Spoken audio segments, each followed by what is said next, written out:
Okay, now you guys should be able to hear me. Welcome everybody. My name is Andrei Knight. You are attending a special presentation today on volatility. I hope you guys have enjoyed the presentation so far. I'm going to show you some of my favorite tools today for dealing with volatility. And yeah, something you guys should know about the room, because this seems to come up most every webinar. It works a little bit differently from the old HotCom room. For one, I'm really glad this has a lot of really neat features for presenters that HotCom didn't, which makes it easier for us to do a good presentation for you. But one of the little quirks of this software is that I can't turn on the screen sharing by myself. The admin has to notice that I'm in the room and has to enable it for me. And it's only after I share my screen that I can start to open and set up all the windows. You know all the windows that you guys see when you log in, the Q&A window, the chat window, and all of those? The moment I share my screen, something you guys don't realize as an attendee, the moment a presenter shares their screen, all those windows disappear. So after the screen sharing's turned on, I always need a little bit of extra time to go back through and one by one reopen all those windows. So if you've ever been wondering why there's a delay between a chart popping up and your presenter starting to talk, now you know. A little bit of behind the scenes info for you guys. Okay, first the chart pops up, then the presenter usually needs a couple minutes to open up all the little windows, and then we get started.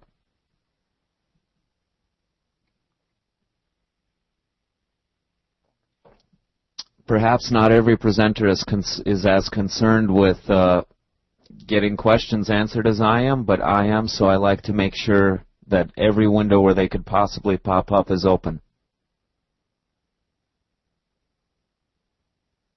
and available. Yeah. AUD was really nice FX tough. We made a lot of money on that one, the yen and the Kiwi this week. I'm going to be covering all of those on May 29th when I do my next Fibonacci presentation, because each of those pairs hit their 161 Fibonacci level literally to the pip before reversing. So I'm going to focus in on those when we cover Fibonacci next.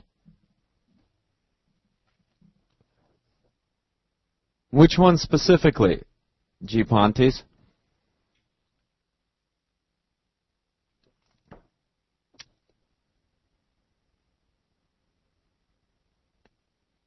Which ones are you referring to? Because there's MT5 that added a lot of features. Oh, the chart trading. Some brokers. That's not actually an MT4 feature. That's an add-on that some brokers added in. Not all the brokers have them. I haven't really tried it because we've had our own on the chart trading tool for a couple years now. So I'm sticking to that one.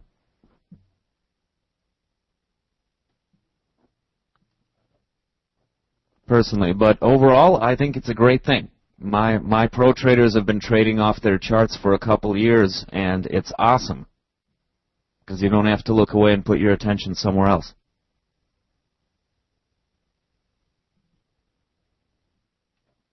And Boyke, I would like to start my actual presentation at some point, you guys.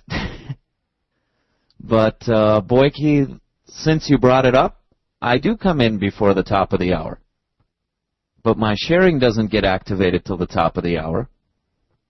And whatever windows I set up, the moment the screen is shared, all get cleared away. So there's no point in setting them up until after the screen is shared.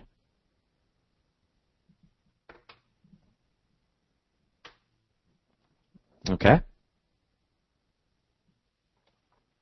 I used to come in early, get everything set up nice and neat, but then I figured out that the moment I share my screen, I have to start all over again. So why bother?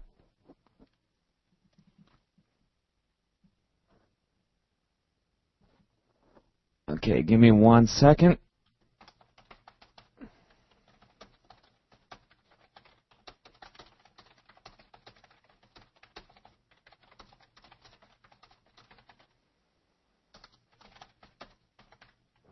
Help the user real quick who can't hear.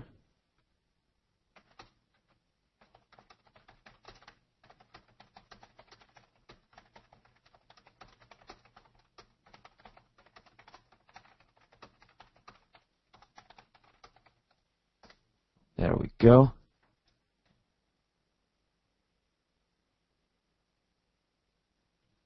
Alrighty, so volatility, the topic of the day, you guys. I'm looking at gold today, which is where we've been making the bulk of our pips the past couple days, in addition to the Aussie, the Kiwi, and the Yen. Oh, and the Euro. But gold is a great example for today's conversation because it has a habit you can see right on this chart, and it does this often. It gets stuck in these sideways tunnels, and then suddenly it'll make a big lurch. It'll get stuck in a little sideways tunnel, and then suddenly it'll make a big lurch. I'm going to show you how to trade these things today. And even though I'm using gold as my example, it doesn't mean that this works only on gold. Okay, these techniques will work on Forex, they'll work on stocks, they'll work on commodities, they'll work on monthly charts, they'll work on 1-minute charts. Okay, it's more about the technique and how you use each tool rather than it is about the instrument or about the time frame. Most of the things I teach in my webinars, I like what I refer to as universal techniques. You know, they work because the technique is solid, not because of the instrument or the time frame you might be on. Only reason I'm picking on gold is because that's what I've been trading the past couple days. That's a trade I got out of today. So it's fresh in my mind. I like to pick examples from real life trading. So let's take a look at this first lurch, and let's see if there was maybe a way to predict it. So you could jump on board and participate in it.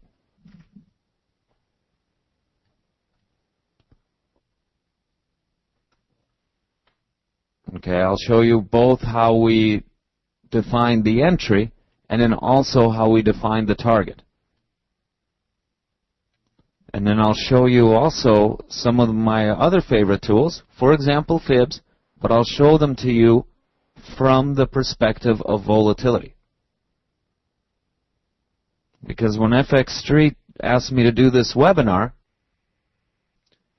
kind of went back, looked through my trading techniques and tools and thought what might be useful to cover, and I realized that almost all of them are based in volatility in some way, shape, or form. Because in the end, that's probably the most critical piece of information a trader needs. Is volatility increasing or decreasing? Is the move that's happening outside of established volatility, which might trigger a big move like this? Are we starting to go beyond what is expected volatility, which is what might trigger a likely reversal? Volatility actually ends up being your best friend for both entries and exits. For knowing when it's right to get into a move because something's likely to happen, and knowing when a good time might be to get out of a move. When you've gotten everything out of it, you probably will. Also good for preventing entries at the wrong moment. By that same token, I realized as I was preparing this that just about everything I do relates to volatility in some way.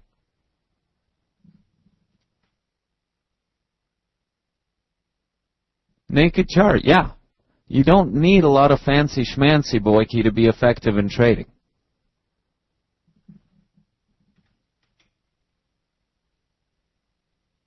My charts sometimes get pretty messy by the end of the day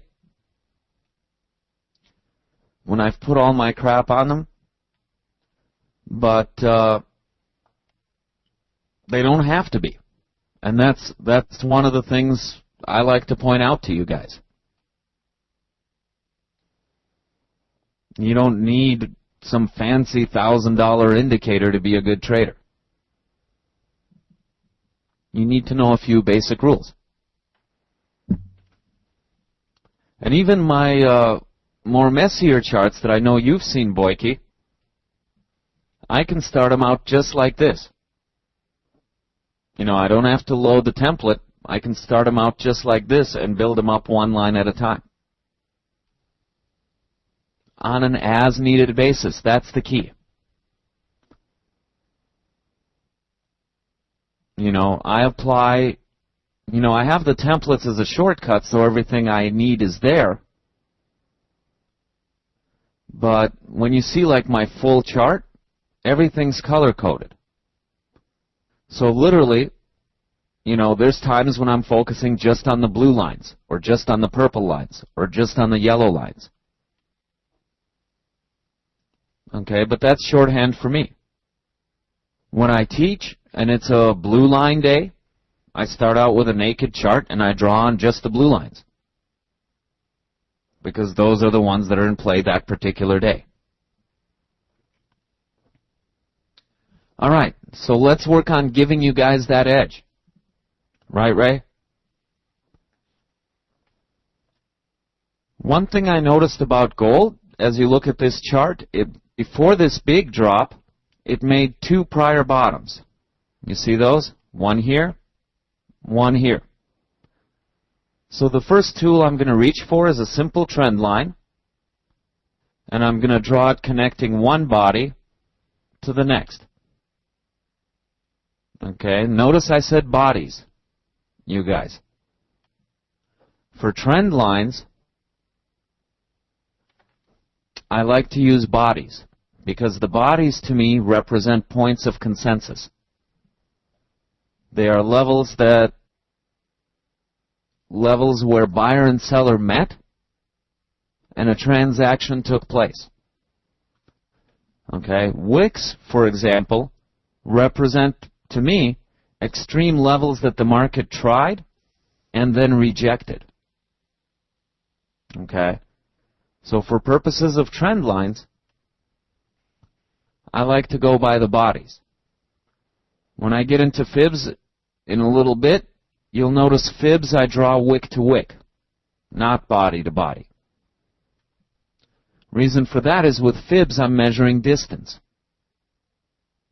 Okay, so it makes sense to go from the furthest point to the furthest point, right, if you're measuring the distance. But think about it. If I'm identifying a trend with a trend line, it makes sense to find the points of consensus. Same rule applies for breaking or testing support or resistance. For example, I don't care where the wick has been. I care where the body closes and where the new candle opens.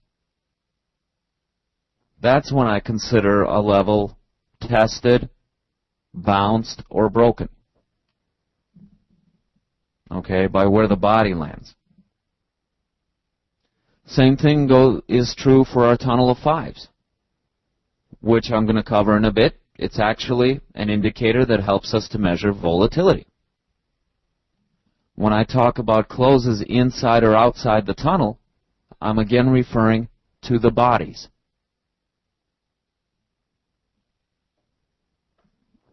Okay, that's the philosophy of it. The practical end of it. Why do I use bodies? Because it works. Simple as that. I've tried wick to wick. Body to body gives me much more reliable results. Let me show you. Okay, I connected the bottom of this green body to the bottom of this green body. This is on a daily chart. Okay, because you can see the two bottoms the most clearly on a daily chart. But now let me move into my hourly chart. You see, the way I trade, I use multiple time frames, and I will start out every week looking at my weekly charts. I like to see where I am within the big picture, and I like to see what might be lining up for a good move that week. Okay? Weeks, I like to start out with my weekly chart. Then every day, from the pairs that had interesting setups for the week, for example, this week, Sunday night, when I opened up my weekly charts, the Kiwi, the Yen, and the Aussie all looked really good.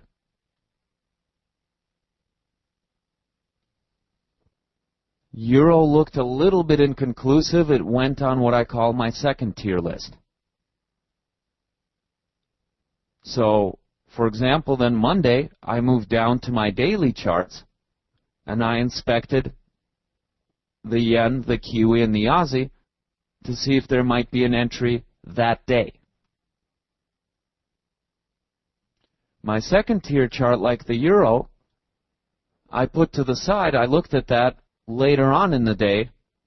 Sometimes I would wait till Tuesday morning to see if the maybe turned into a yes for that particular day. You know, once I had my Aussie, Kiwi, and Yen trades already sorted and in progress, set up with their stops and targets, so they didn't need my full attention. Then I start looking to my second tier trades to see if any of them get upgraded to a first tier trade, or maybe get dropped off the list, you know, to be looked at again the following week. So weekly chart tells me what's ready to go that week. Then every day I look at my daily chart, and it tells me what's ready to go that day. From the things that are ready to go that day, I then move to the 4-hour chart. 4-hour chart I like to call my directional time frame. Okay, let's say on my daily chart, I've determined, for example, that gold is ready to drop from 1550 to maybe at least 1400 or so. Okay, that's the scenario I determined on my daily chart. And the way I determine that, by the way, comes from support and resistance breaking or bouncing, moving averages breaking, the direction of the moving averages, where they're pointing, whether my indicators are bullish or bearish, you know, things like that. One thing about what you're learning today, you guys, you don't have to change what you've been doing to this point. Okay? My favorite directional indicators happen to be OSMA, which is similar to a MACD, and stochastics. But that doesn't mean you have to drop your favorite indicators and start using mine. Okay? You just need a tool for determining bullish or bearish, whatever your favorite tool might be. So if I determine, for example, the day looks bearish, I had a bearish candlestick formation on the open, my indicator is bearish, then I go to my 4-hour chart, and I wait for it to turn, guess what? Bearish. Right? The 4-hour chart represents the current direction. So if my daily chart is setting up a bearish scenario or a bearish move, I have nothing to do while my 4-hour chart is bullish.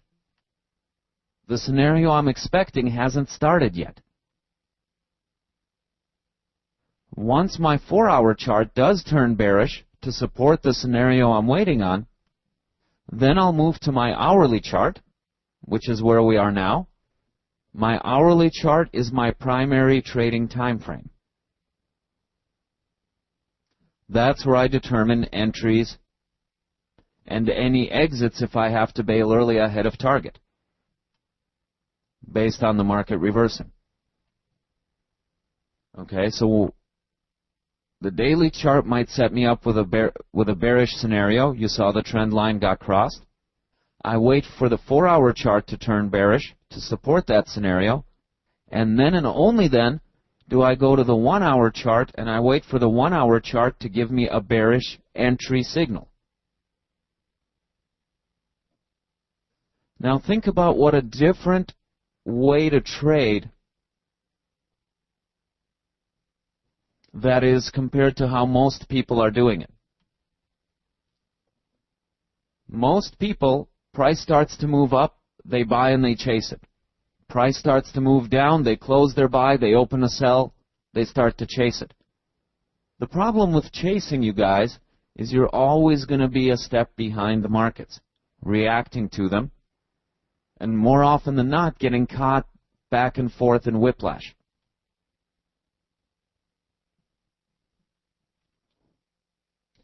What I'm doing is I'm starting with the higher time frames and working in terms of scenarios. Then I go to the lower time frame, and either I get confirmation that one of the scenarios is getting activated, or I don't. And if I don't, I either find an alternate scenario, or I sit on my hands till something does get activated. But what a different way to trade, you guys.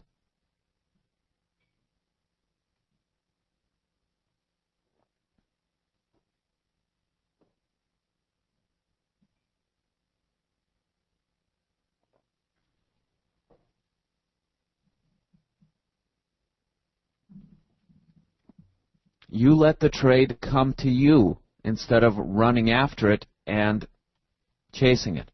Being patient is part of it, Arnold, but having a plan. First and foremost, having a plan. Not trying to randomly chase the market in both directions,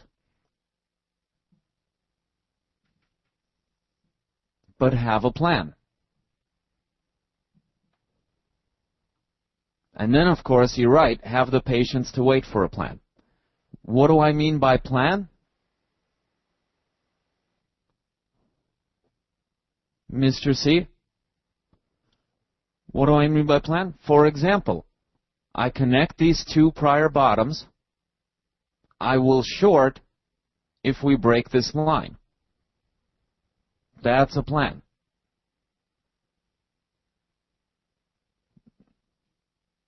See what I mean? And had we instead gotten a bounce here instead of a break, well, no problem. You know, let's put a parallel line in on top.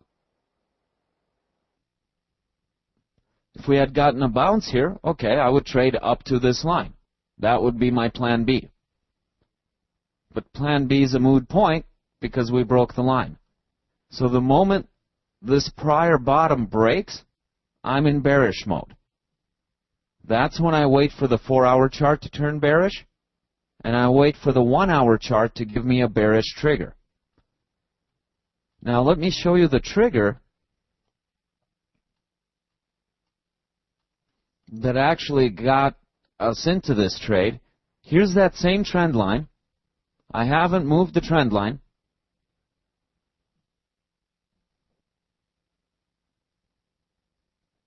Okay?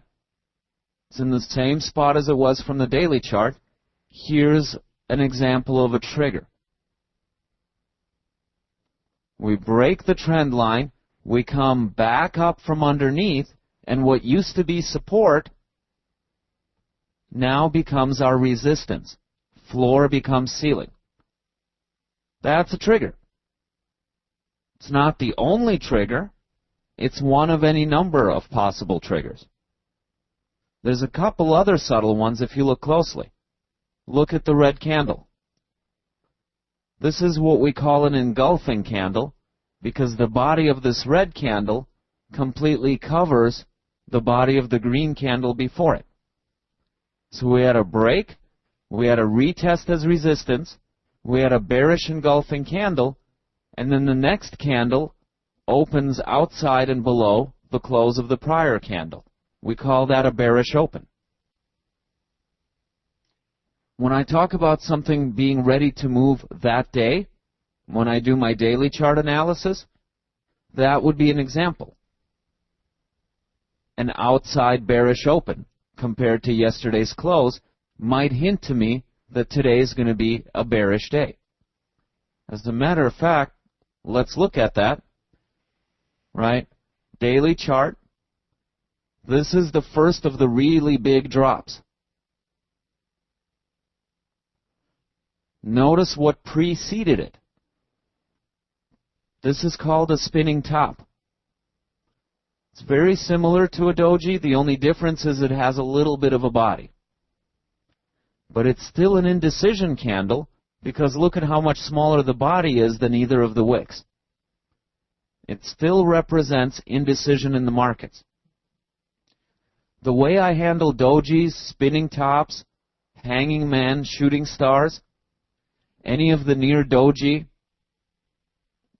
candlestick variations, the way I handle them is exactly like I would a perfect doji. Okay? Imagine a center line right through the middle of the body. And then look at the open relative to the center line. In this case, we're opening on the southern half. You see what I mean? We opened below the center of the indecision candle. That is a bearish daily open. So midnight rolls around, we get a new candle.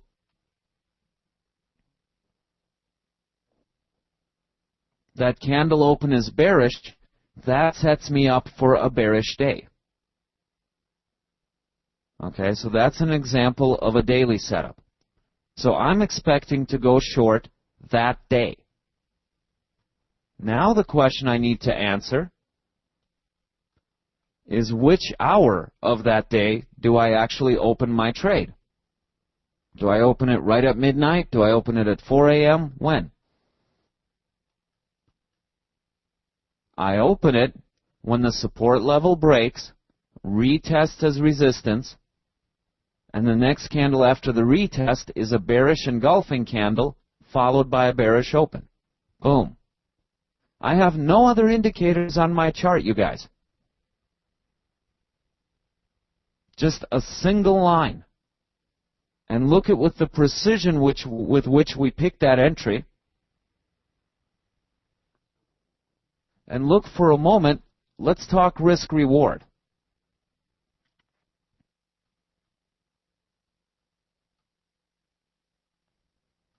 Okay, let me color these a different color. Entry is here. Okay, one of my rules for stops is I like to go 2 resistance levels above. Now, probably it would be a lot closer if I had more indicators on my chart. But let's just go with what we have to work with. We tested this trend line as resistance, so that's 1. And then we had a prior high here. So that's 2. Probably my stop would be closer if I had something like a 21 moving average or something else in here. Actually, let me go ahead and put in the 21 so it's a little more realistic. It's one of my favorite moving averages, you guys. 21 EMA.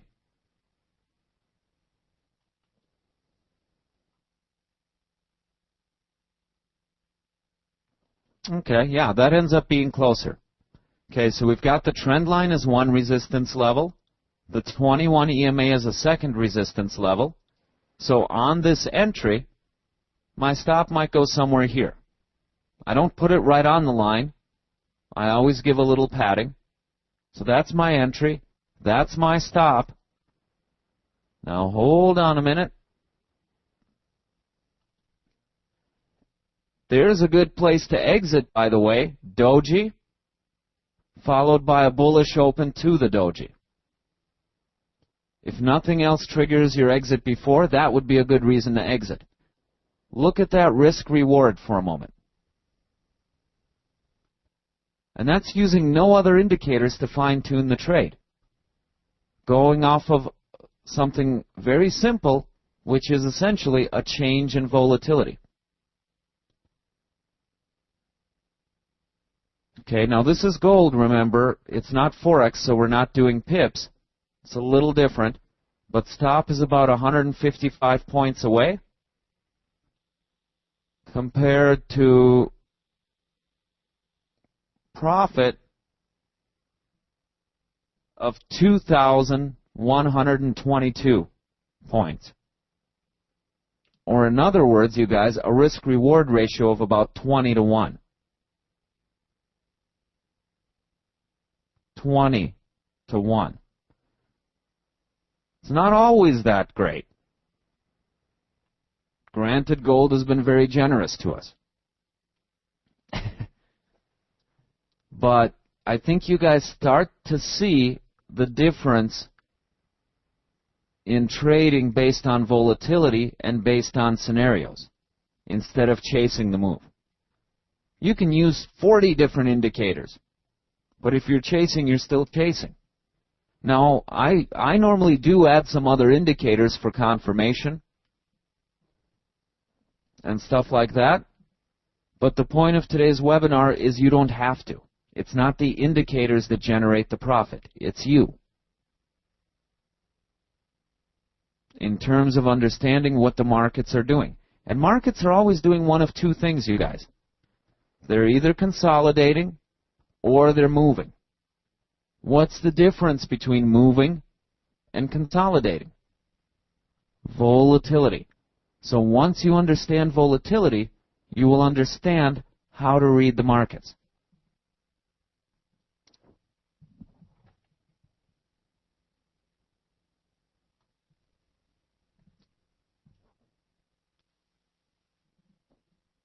Now, G. Pontes, the quote that you put from FX Pro, yeah, that's exactly the plug-in tool I'm talking about.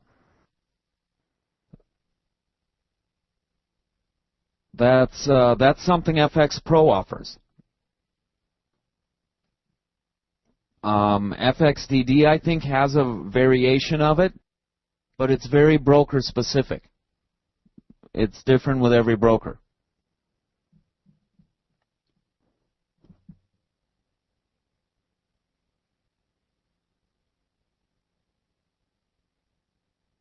How do I arrive to say on the day if a candle is bullish or bearish, JP? Well, there's different candle formations. So it's different on different days. You know, an engulfing candle with a bearish open is one variation. A doji with a bullish open is another variation. There's different candlestick formations. And each one sends a slightly different message. I've reduced it. I mean, you can get Steve Neeson's book, and he goes into detail about like 300 different formations and what they mean. Some of them are 2-candle formations. Some of them are 3-candle formations. I use a much more simplified system. Just about every candle formation out there, I've reduced into one of 6 different families. For example, doji, you know, the spinning tops, which is a doji with a slightly fatter body, shooting stars, hanging men, all fall into one group with me. I call them near dojis, or in other words, indecision candles, in which case I look whether the open is above or below the center line.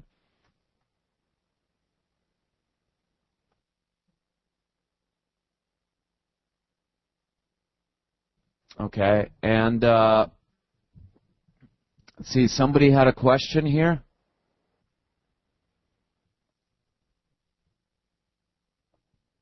It was Mr. C. Center of body, yeah. Whether it's a doji or a hanging man or a spinning top or a shooting star, exactly. It's an imaginary line through the middle of the body, irregardless of which wick is longer. Because I found even in the most extreme of hanging men or shooting star formations, if you open on the wick side, you will generally try to cover that wick. In order for a hanging man to be truly a hanging man, you need an open above the head. Only then does it become a reversal formation. Or some people call these hammers. I think it's wrong to say that a hammer always means a reversal. It only means a reversal if you open on the other side. You see what I mean? Because then this becomes a tail that sticks out. If you open on the tail side, I've found that 9 out of 10 times the market will try to cover that tail. It doesn't always succeed, but it'll try. Okay, some of the other formations I look for, I already alluded to it. Outside candle usually means trend continuation. What I mean by outside is you have a red candle and then you open below it. Or if you have a green candle, you open above it. That usually means you're going to have another green candle. Or in other words, trend continuation. Or in a downtrend, another red candle. An inside candle, for example, means a retracement. Not always a reversal like it does with a doji, but at least a retracement. So there's different candle formations. There's lots of variations. But basically what I'm trying to distill it down to, JP, is the trend likely to continue or is it likely to retrace? Okay. We're kind of back to volatility, right? Moving or consolidating. That's essentially what I'm trying to answer with candle formations. Now, on an hourly chart, it has different implications. Okay? On an hourly chart, it tells me, do I stay with the trade? Do I maybe think about getting out or trailing my stop? On a daily chart, it more tells me, you know, which scenario am I watching on this pair today? Or is there even a scenario worth watching? So the candle formation might be exactly the same, but depending on the time frame you see it on, it has different connotations to it. Does that make sense?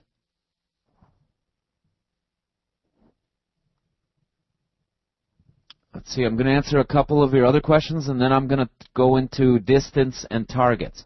This one I just picked the target based on the reversal, but there are ways to know targets ahead of time, which I'll cover in just a bit. Give me just a moment. I want to make sure I got all the questions answered that came in so far.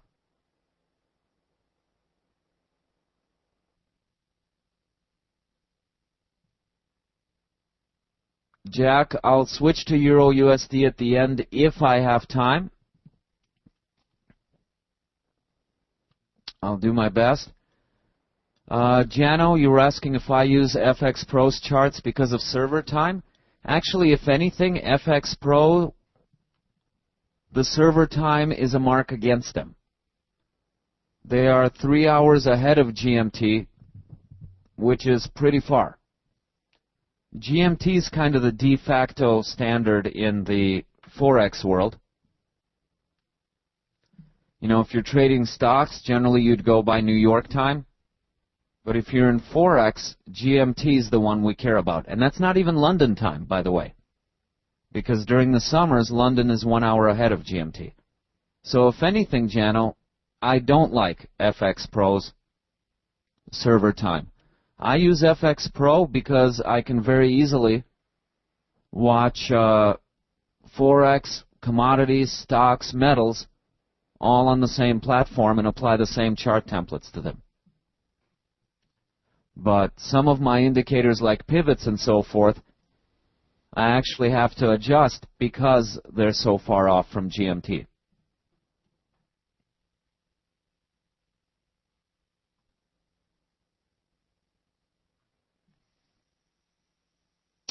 Jack, you said I failed to use an indicator? Fail implies I'm doing something wrong. My friend, if I can generate a good entry and manage a 20-to-1 risk-reward ratio, I don't believe I'm doing something wrong. Nobody says you have to use a bunch of indicators. I generally reach for the indicators that are appropriate to the situation at hand. There's no requirement that you have to use all of them all of the time.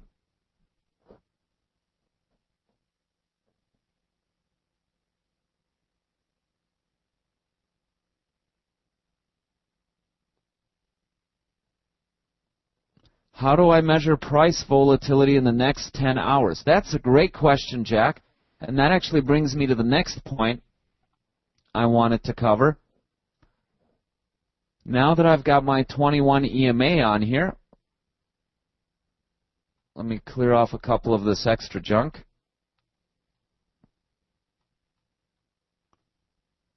I want to introduce you to another one of my favorite indicators. This one is called envelopes, also based on volatility.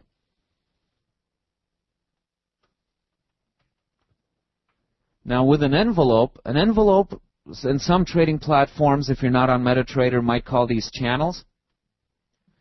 But an envelope is basically two lines parallel to your 21 EMA, one above, one below.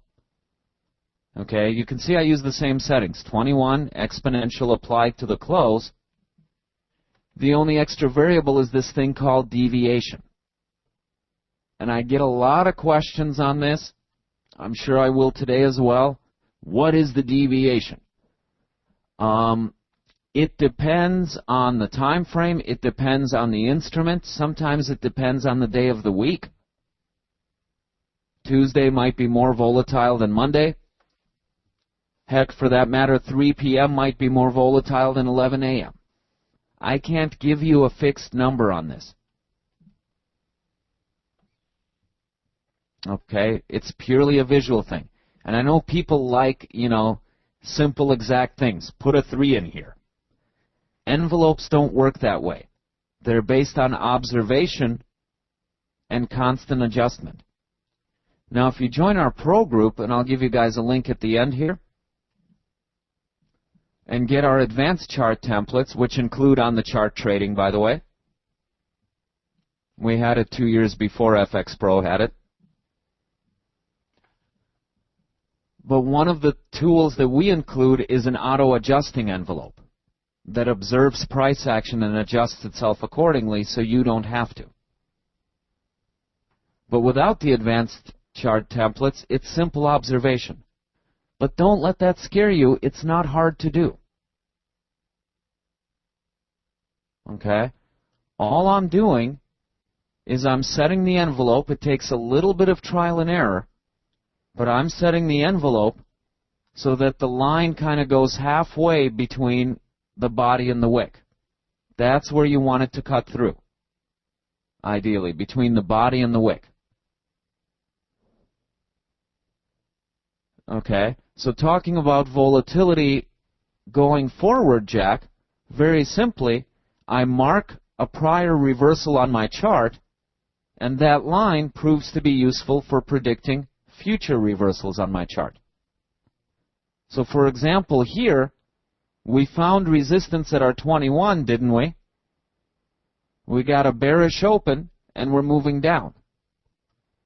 Well, I can tell you the most likely place we're moving down to before the next upside reversal would be here, 1366.22. You see what I did? I marked one reversal, and that proves to be statistically accurate for predicting future reversals.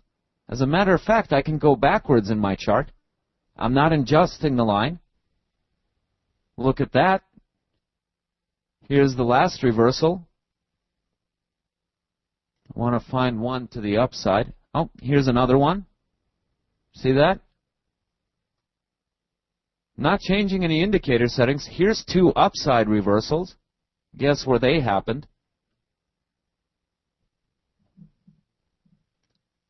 So by marking a reversal, you get the most likely place that other reversals will take place.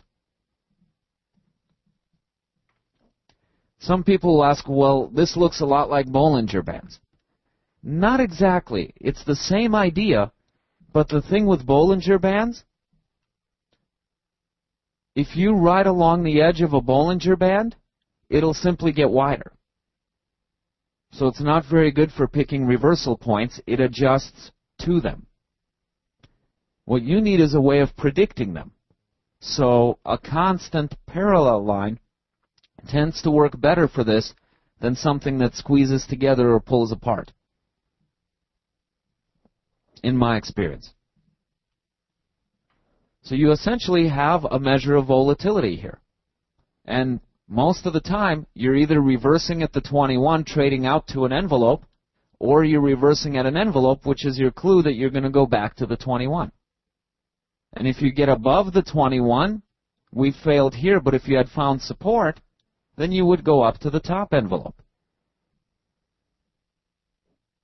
So this is so far relative volatility. I want to talk briefly about fixed volatility.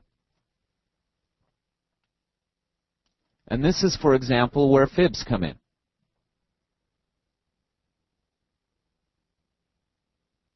Remember, fibs I draw wick to wick because we're measuring distance.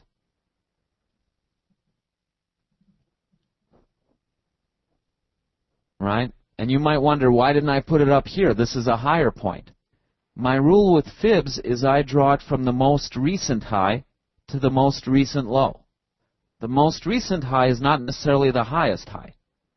It's the most recent one. Okay, and how do I know this is the right fib to use? I check for what I call snaps. Do the movements after I drew my fib make sense? For example, here we had a range between two Fibonacci levels, and this green spinning top in particular, look at the top wick, look at the bottom wick. They didn't stop at my envelopes, they didn't stop at my moving average, they stopped right on the fib. And yet I have no control over where this level falls or this level falls. Right? I only control this point and this point. The computer calculates everything in between. So if I start to see, and here's another one, the red wick, if I see stuff like this starting to happen, I know I'm onto something.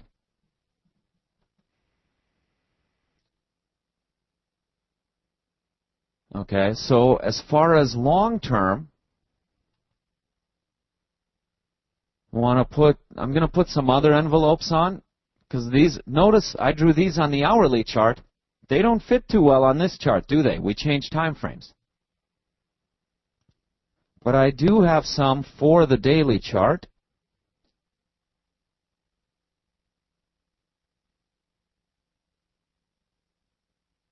Let's see, it would be these guys.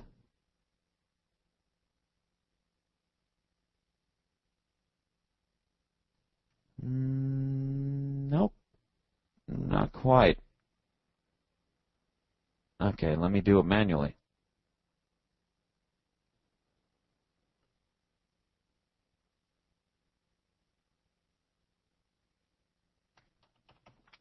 Just to show you guys, you can set them manually.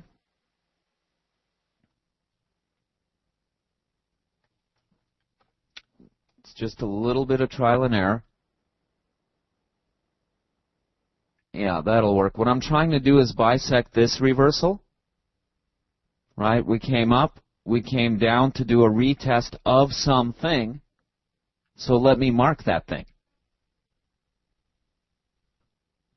Okay, and lo and behold, extend the line.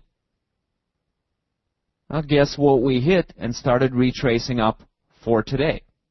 That was the lowest low hit today. Now let me add a second envelope. I don't know, let's make it roughly double that. Nope, needs to be bigger still. See, it's just trial and error. That one's too wide, so I'm going to make it a little smaller. You'll see where I'm headed with this in just a moment. There we go. Bisecting the body and the wick, if at all possible. Next plan for gold. If we find support here and open above support tomorrow, probably we're going to retrace back up before going down. But if we close below, and if we get a bearish open, we're probably going further. Next logical target would be a double bottom, the prior low, which is a 0% fib. That would put us at 1321, pardon me. But what if we go below? What if we break the prior bottom and go further? Well, going by our Fibonacci rules, 61% retracement, 9 out of 10 times gives us a 161 extension. Okay, now keep in mind we're going 2 steps ahead, you guys, right? If we find support and go up, there's no reason in looking for shorts. Then we're going back up to the 21.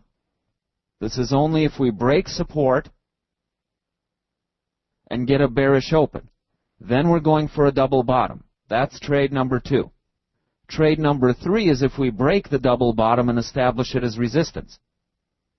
That's when we go to the 161. And you notice, for example, watch my envelope. We're not there yet. So I doubt we're going to go here, for example, by the end of the week. But you can look at the direction of the envelope, and you can plot roughly how long it would take it to get here when this target would come into the realm of possibility. Right now it wouldn't. The envelope's here. Right? Anything outside this would be considered an extreme level. But eventually it'll go down to here. So last but not least, I want to talk about multiple envelopes, because sometimes you have multiple reversals. See that? There was one halfway. Very simply, you trade from the 21 to the envelope, and then you either get a bounce on the envelope like we did today, or you'll break the envelope and retest it as resistance. If you break and retest, you go to the next envelope. If you reverse inside an envelope, you work your way back, either to the 21, or if we reversed here, we'd go back to the first envelope.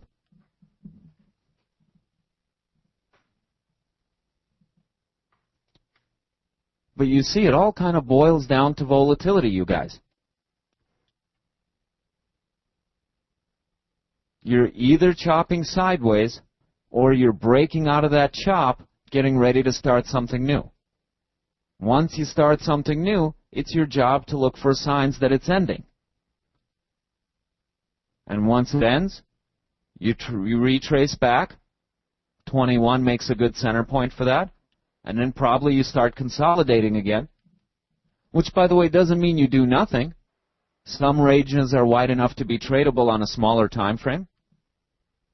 But you do that, and you wait till the range breaks, and don't forget retests from the other side. The retest is how you know the break is legitimate. Support becomes resistance, or vice versa. So my point today was I didn't use a lot of the indicators I normally use, because I wanted to distill trading down to its core for you guys. Is there a likely scenario, and is volatility measurably changing in order to indicate that that scenario is coming into play or not? That's really, I think, what all the fancy tools and techniques are designed to tell us in the end. All right, FX admin, I don't know, am I the last webinar, or is somebody coming on after me right now?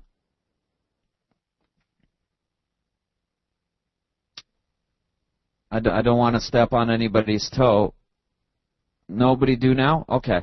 I'm just going to take a couple minutes to go through as many of your questions as I can, real quick, until they cut me off.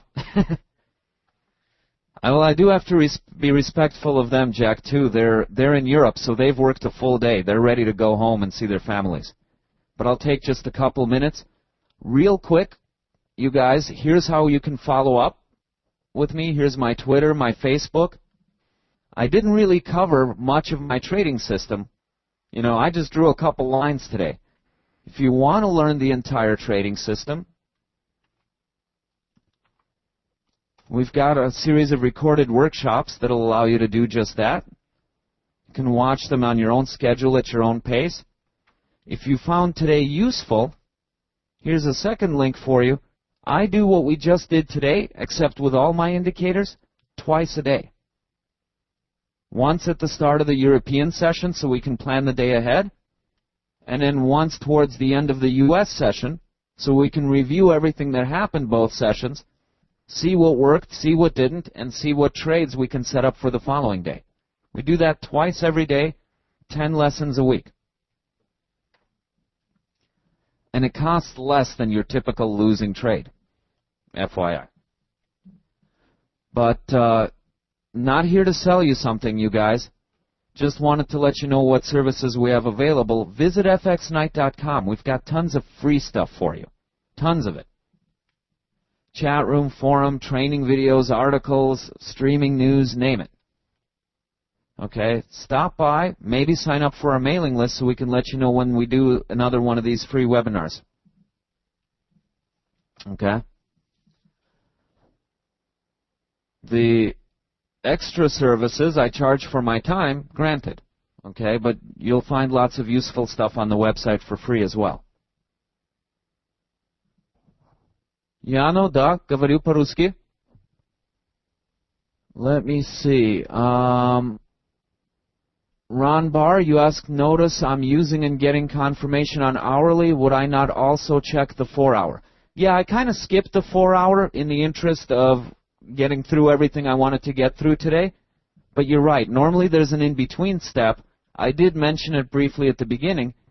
Once the daily gives me an interesting scenario, the 4-hour determines the direction that I'm looking for an entry in on the 1-hour chart. Does that make sense? It was kind of a complicated way of saying it, but daily scenario, 4-hour direction, then and only then do I look for an entry in that direction on the hourly. Now, it doesn't mean you have to stay in one direction all day, by the way, you guys. You are allowed to change direction. But the point is, I make that decision not on the hourly chart, but on the 4-hour chart. And that's how I avoid getting pulled around in whiplash. Kenneth, you were asking whether dealing desk or non-dealing desk brokers are better? Really? It depends on the broker. What matters much more is whether the broker is honest or dishonest. I personally have an account with one of each because they both have advantages and disadvantages. Believe me, a no-dealing desk dishonest broker can rip you off far more than any dealing desk run by a human ever can. They can just write software to slip you every time. And that's much more efficient than a human being doing it. So it really comes down to the broker and their integrity itself, not which type of system they use. The advantage, in case you're curious, the advantage to a non-dealing desk broker generally tends to be faster execution, less requotes. With a dealing desk, wait. Let me make sure I'm not getting that backwards. No dealing desk, an ECN broker, as we like to call them. Yeah, it'll give you faster execution, generally less requotes, but you might get more slippage. Okay? Requotes aren't always a bad thing, unless your broker is doing it deliberately. Requote lets you decide whether you want to accept the new price or not. With an ECN, you might not always be happy with the price you get executed on. They tend to be susceptible to more slippage. Basically, people invented market makers, as we used to call them, or dealing desks for a reason. It's to smooth out the rough seas of the markets. The idea is if Jack is buying and Boyke is selling, and I'm their broker, why do I need to pass the order out to the open market for a fill? I let them fill each other's order. So sometimes you get slightly faster execution, and sometimes you get it at a better price for both parties. That's the advantage to a dealing desk. But as you can see, it has to be an honest dealing desk. Otherwise, well, you're trading against a broker and not each other. With an ECN, everything gets passed out to the market, which, seems more fair, but keep in mind you got to wait for a fill, and that fill might not always be at the price you want. It'll be at the price the market has available. And here again, I've known plenty dishonest ECN brokers who have software rigged to take advantage of that fact. Depending on whether it's a winning or losing trade, they'll fill you just a little bit faster, a little bit later. And they're always trimming a little bit off each entry and each exit. Kenneth, you were also asking which brokers I recommend. I can't speak for every broker because I haven't tried them all.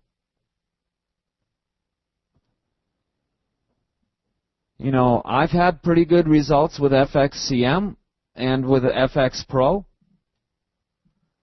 But the thing is, it's always changing.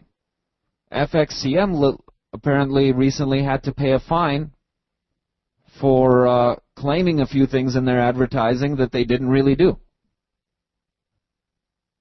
Does that make them a bad broker? No, not necessarily. It just makes them an ambitious advertiser. They've never cheated me. There were some brokers like Interbank Effects that used to be really, really dishonest. In fact, I used to make quite a bit of money trading the difference between their price and the real price, knowing eventually they'd have to return back to the real price. But in the last maybe year and a half, once they got slapped on the hand by the regulator, they seem to have really cleaned up their act. So 5 years ago, I wouldn't have recommended Interbank Effects. Now they seem to be kind of okay. It's always changing, too.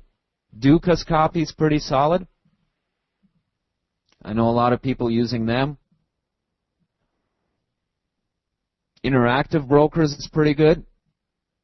But Interactive Brokers, for example, won't give you a lot of support.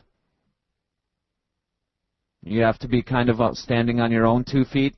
I know a lot of people that have gotten really upset with Interactive Brokers. But support isn't what they're selling. You know what I mean? So it also kind of boils down to the trader and their individual needs as well. What instruments do you trade? Are you a scalper, a long-term position trader, a swing trader, somewhere in between? Are you going to need a lot of help to get going? Are you fairly self-sufficient? It really depends on the trader. There are resources, though, for example, Forex Peace Army, and there's another one as well. I'm trying to think of the name. But there's websites where people do broker reviews. So anybody you're considering doing business with, you just look them up and see, are they getting a lot of praise or a lot of complaints. Do keep in mind, though, the size of the broker. This is something people often overlook. For example, somebody once said, well, aren't you afraid to trade with FXCM? They've got so many complaints on Forex Peace Army. Yeah, but they also have about 100 times more accounts than just about anybody else. So if the broker's 100 times bigger but only gets twice as many complaints, that means they're actually getting, 50% fewer complaints than their nearest neighbor. So you have to look at it relative to the size of the broker, too.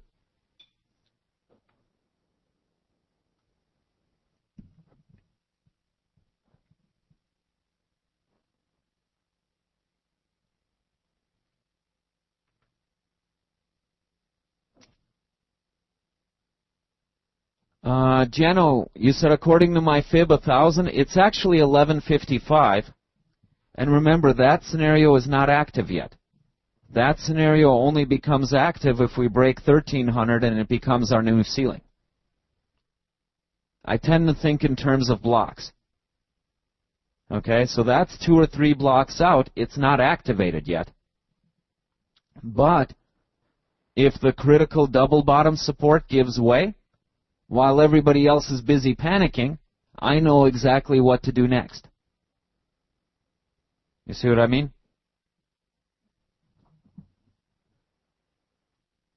It's not a guarantee that we'll go there. It's what the next step will be if the double bottom fails to hold. Janetta, you were asking, do I trade these vacation months? Yeah, summer is actually generally pretty good for trading. It's not as brisk as spring or fall, but there's still good trading during the summer. Something I found, summers really suck for webinar attendees. There the counts tend to go down quite a bit, but for trading it's still pretty good. It's usually towards the end of the year, like the last month or two of the year where things start to slow down. But even that, the last 2 years, Thanksgiving and Christmas proved to be pretty good trading. You know, it helps when you have a crisis going on. Keep in mind, in keeping with today's theme, volatility. Right? A crisis, for those of us that know how to trade volatility, is actually a good thing. Right? It means more pips per day. 2008 was one of my best years ever.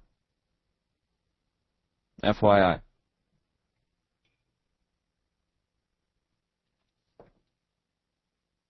I was averaging maybe 15 to 23% per month. Per month. You know, in the middle of a crisis when everybody is panicking. But volatility is your friend once you answer the two critical questions. Which direction and how far? It's not a reason to panic.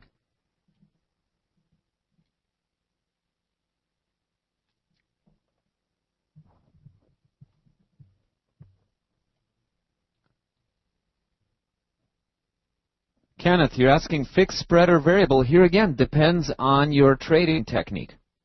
For certain strategies, fixed spreads work better. For certain strategies, variable spreads work better. Variable spread would kill a scalper, for example. There's no way to scalp unless you have a fixed spread. And by the way, spreads are always variable, Kenneth. Something you need to know about the market. They're always variable. The only way to get a fixed spread is if you have a dealing desk. You know, that comes back to the question, why do we have dealing desks? Well, if you have an honest one, they can actually be useful. There's no way to get a fixed spread on an ECN broker. Then they're lying. All spreads are variable. It's that some brokers keep them fixed by letting you trade in-house against their other clients. Which there's nothing wrong, by the way. FXCM actually did a study on this once that I was able to get a copy of. They actually did a hypothetical study on who makes more money, a broker who trades against their clients or a broker who just makes money on the spread. This was when they were in the process of converting from a dealing desk to an ECN operation. Because what a dealing desk does is it lets their clients trade against each other, and the only thing it passes out to the market in the form of its own trades is the net difference between all of the buy orders and all of the sell orders. That's how a dealing desk, an honest dealing desk, is supposed to work in theory. You take the offset position, so you have the money to pay any winners. But the rest of the clients are trading in-house against each other. And FXCM actually did the math on this, and they found you make much more money doing it that way, the honest way, and just taking the spread and trading the offset than you do actually trading against your clients. Because keep in mind, the average client is also trading with like $300 to $500. Do you really think it's worth the broker's time to sit there picking away $10 to $15 at a time off of that $300 to $500 client? How much are they paying per hour for the person on the other end who's going to sit and do that? That's why I'm saying the real crooks are the ECN brokers who have software automated to trade against you. A piece of software can do against 1,000 traders much more than a human being can do manually against 2 or 3. People think there's some person, dressed like Agent Smith at the other end of the computer screen watching every move and every trade you make. That's not quite how it works.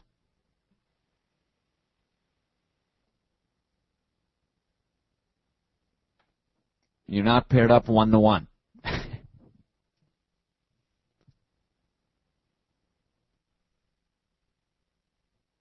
Jack, you were asking about the deviant parameter percentage. It's to bisect the wick in the body. That's what I'm shooting for. And it's just by eye. It's a little bit of trial and error. But try to find a reversal and try to bisect that reversal between body and wick. Then you'll have it about right.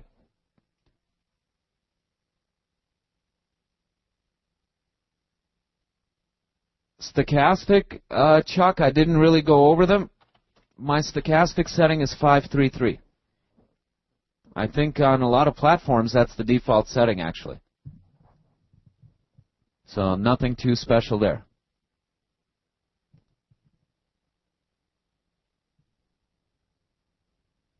How do I identify the difference between support resistance, Diana? Well, they're one and the same. A level can be either support or resistance, and oftentimes one becomes the other. It's price action. I don't try to identify it. I wait and let the market tell me. I did hint at I go by the bodies, not the wicks. I don't know if you were here for the beginning of the webinar. But therein lies the key. If you go by the wick, you're always second-guessing yourself. We poked it, no wait, we're back above it. No wait, we poked it again, no wait, we're back above it.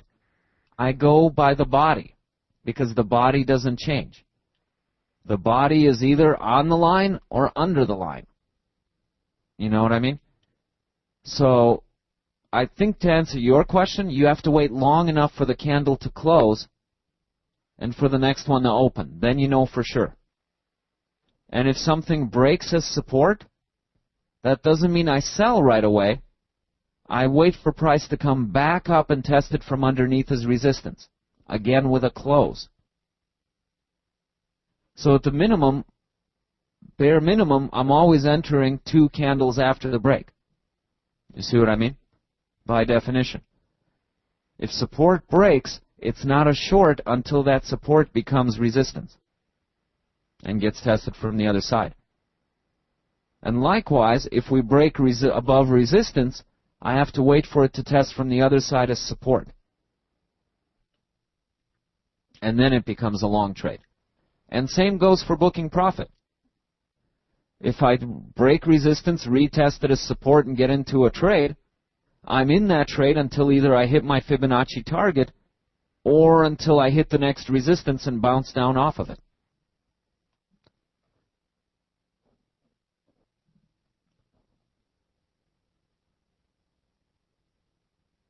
Okay? See, I can give it kind of this way. Look at my Facebook link, the blue line here, and look at the join line here. Imagine the join line is my support. Imagine the Facebook link is my resistance. Everybody assumes if this is resistance and this is support, then your trade goes from support to resistance.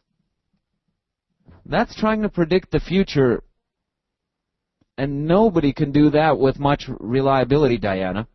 As a matter of fact, the closer you get to the extreme level, the more likely it is that you'll be wrong.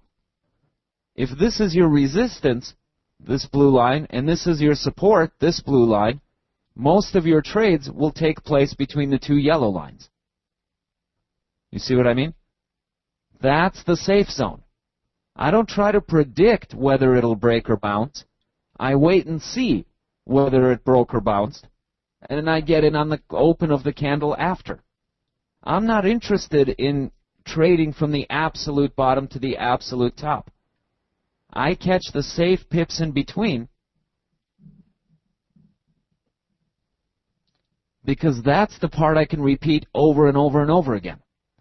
You might guess a reversal point, a turning point, right on the money once in a great while. But I don't want to make money once in a great while. You see what I mean? I want to make profit consistently. The safe, consistent profits are in the middle.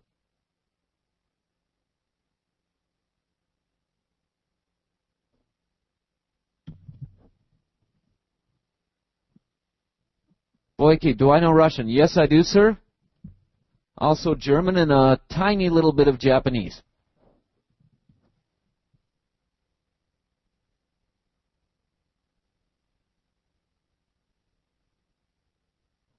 If you join the Pro program, do you get to watch the instructional CDs as well? They're not CDs. You watch them online. You stream it over the web, Janetta, and yeah, absolutely. We set up our program because some people like to learn from recordings on their own time. Some people like live interaction and the ability to ask questions. We kind of set it up so whichever way you go, you don't miss out. You know what I mean? If you go for the Pro program, yeah, we'll give you access to the workshops as well, so when you get into the live room, you can hit the ground running. It helps you, it helps the instructor.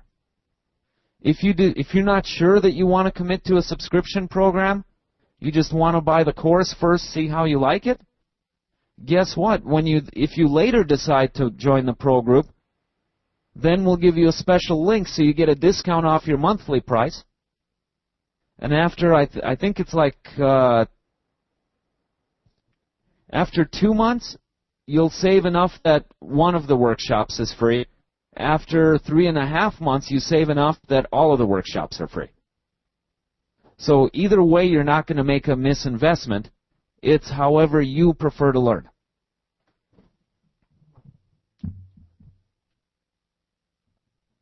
That's how we try to structure our prices, because I've been there too. You buy something from a company and then you find out about another product they have and you're like, I wish I would have bought that instead. We try to do it so whichever way you go, you don't end up a loser.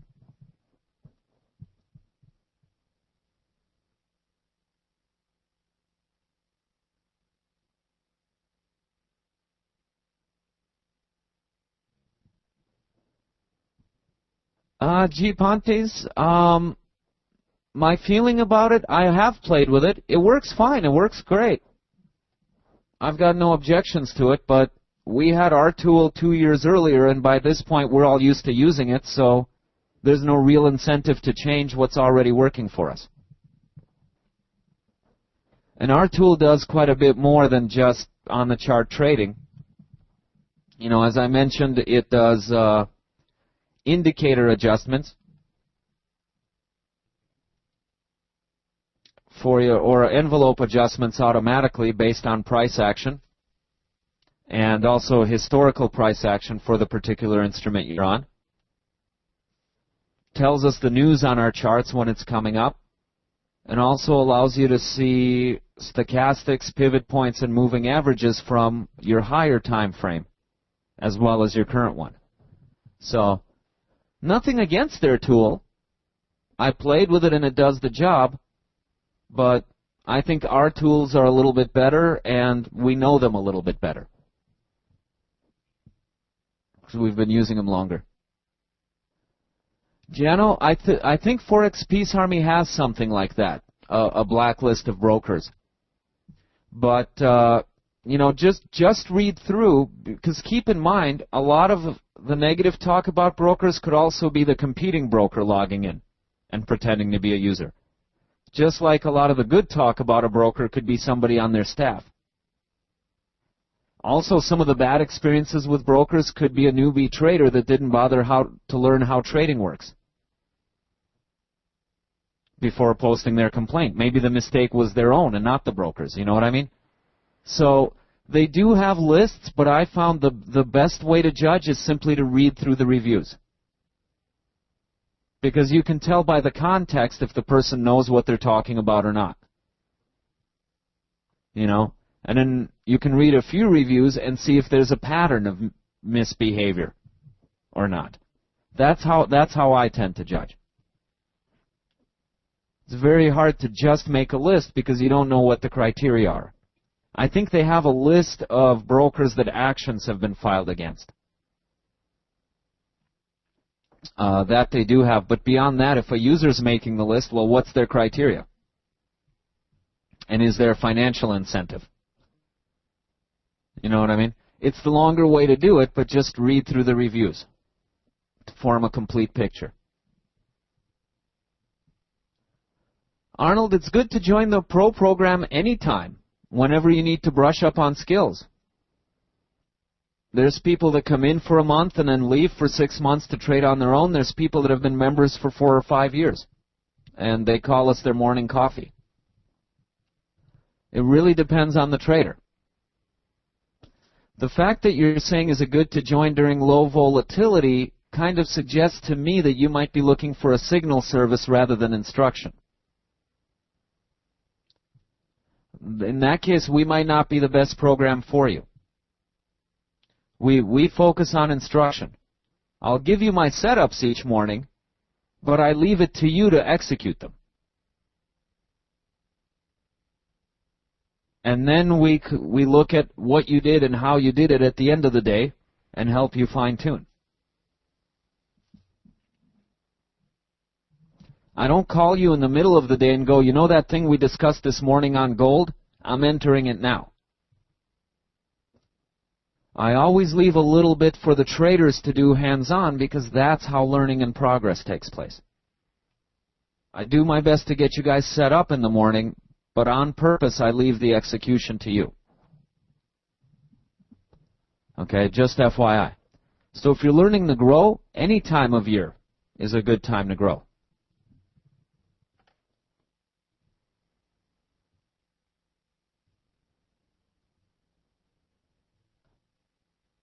Stacy, thanks for the heads up on Alpari.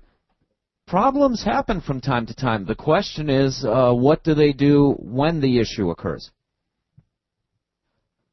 There was a day, 1 day out of 5 years, that's not too bad, but there was a day when FX Pro servers kept going in and out. I would get disconnected, get reconnected, get disconnected, get reconnected. Stuff happens. That doesn't make them a bad broker. What determines if they're a good or bad broker is how they deal with the problem when it comes up. The reason I'm still with them 5 years later, Stacy, is because what they did is they closed out all my positions and zeroed them, including the ones that I was losing on before their server issue began. And I was in the red. It was a losing trade, but they zeroed it. They simply said, you know what, guys? The server's too unstable to allow live trading. We're going to zero you out, refund your money. We'll let you know when the server's stable enough to resume trading again. And I felt that was a more than fair way to do it. You know what I mean? They didn't have to zero out the losing trades, especially if they were open before the problem began. So problems will crop up from time to time and with most every broker. The real measure is how they react to them and treat you during the process.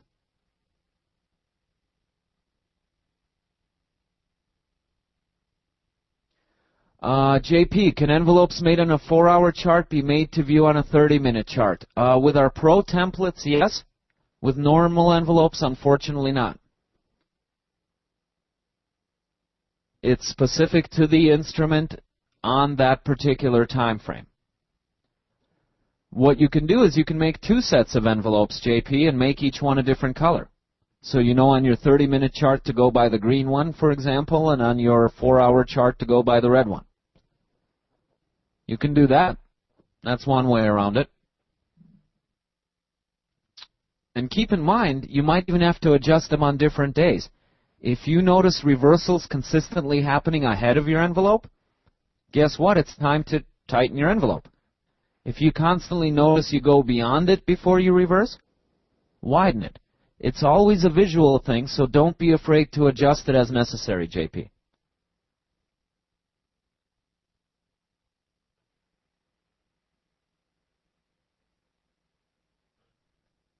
Chuck, I use a standard stochastic. I use the one that ships with MetaTrader 4. Or are you referring to the ability to see it on higher time frames? That comes with our Pro chart templates. That's all a part of the package. You get those free, by the way, you guys.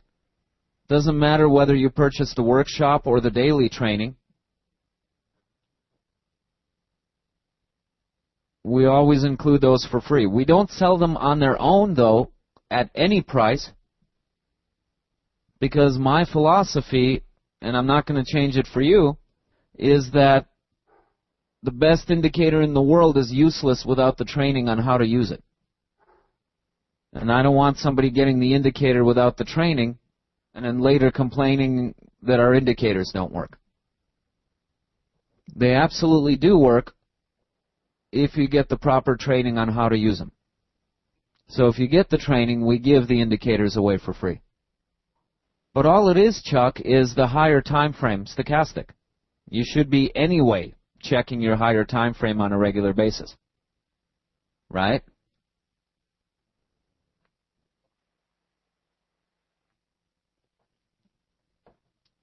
Generally, George, all the customers would get the same prices. And that's what I mean. The myth that there's an Agent Smith on the other end watching every click you make trading against you. If you've ever seen a broker's screen, it looks a lot like an Excel spreadsheet. Okay, you have dozens of rows going across, or dozens of columns going across, dozens of rows going down, and hundreds of little squares on your grid, always flashing and changing in numbers. So it would be very, very hard to trade against one trader specifically individually, George, even if you have the most dishonest of brokers. What they usually do is they find, you're right about the stop runs, they can and do happen, but usually what they're going to go to is the most common level. Which is why I made the point, whether you're using moving averages or fibs, once you pick a target and a stop, don't put your stop and target right on that level. Put your stop a little bit wide, put your target a little bit shy. Remember the meet in the middle idea? Same thing. The brokers that cheat, and there are brokers that cheat, make no mistake, but they will usually gun for a very common level. They're not looking to take out one customer individually. They're looking to take out as many of their customers as they can with one foul swoop. So don't do what the herd does, George. That's good advice even with the most honest of brokers. Kenneth was asking, is it better to give commission on trades or go for spreads? It depends on the kind of trading you're doing. I think in the beginning, Kenneth, you're probably better off just going with spreads. They make your math easier.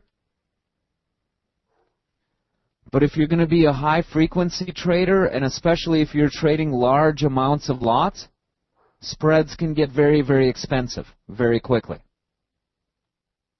So as you get more experienced, definitely commissions are the cheaper way to go. If you're a beginning trader, I go for spreads because it's one less thing to worry about. I did some math on this. In case you're curious, the break-even point is about $5 million a month. Meaning that, and I'm talking volume, not account size. Okay? Remember, each mini lot is 10,000, right? Each standard lot is 100,000.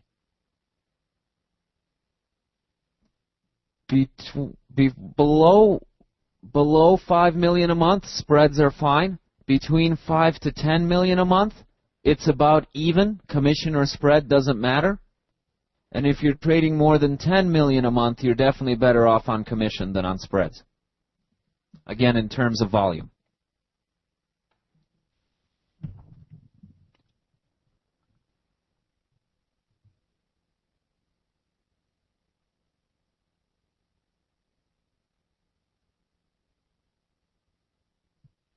Boyke, you said you thought I have no losers. I have losers all the time. I'm not some superhuman who can predict the future. I simply have more experience, so I know what is more likely to work or less likely to work in any given situation. But it's still statistics. You know, I always said 9 out of 10 times.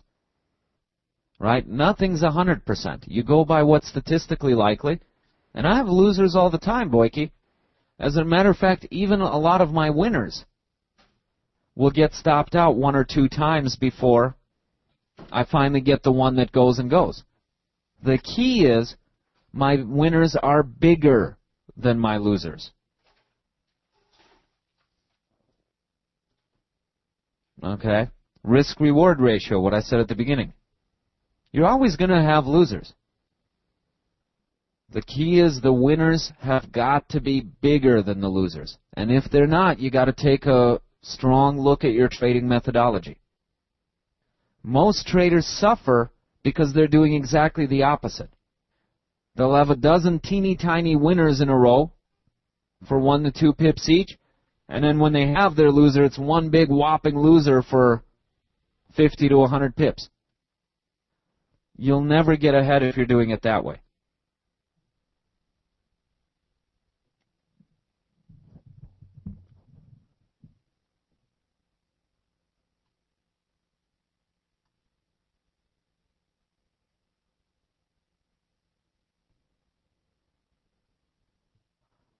Diana, profit booking, meaning for those that don't know, taking profit versus hitting resistance and reversing. Didn't really get into it today. It's kind of outside the scope what we're covering, but we go into detail on this on my Wednesday classes, my institutional trading strategies classes. This is where indicators come in. You know, a lot of people say, why use indicators? All indicators are lagging. I use indicators precisely because they're lagging. Diana.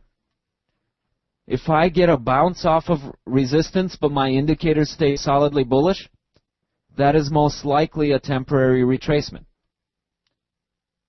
If price reverses and indicators start to round off or reverse with it, that's usually the beginning of a reversal. You see what I mean? It's precisely their lagging nature that smooths out the noise. And I have a couple other tools, tunnel of fives, which you learn about in the workshops, and sometimes I touch on Wednesdays as well. Just like my envelopes are kind of an outside volatility boundary, I also have something called the tunnel of fives, which is made out of a pair of 5-period moving averages. One on the high, one on the lows. That kind of forms an inside tunnel. Okay, and I like to do a lot of my trading outside of it. So a little dip that doesn't go into the tunnel of fives is probably a temporary dip.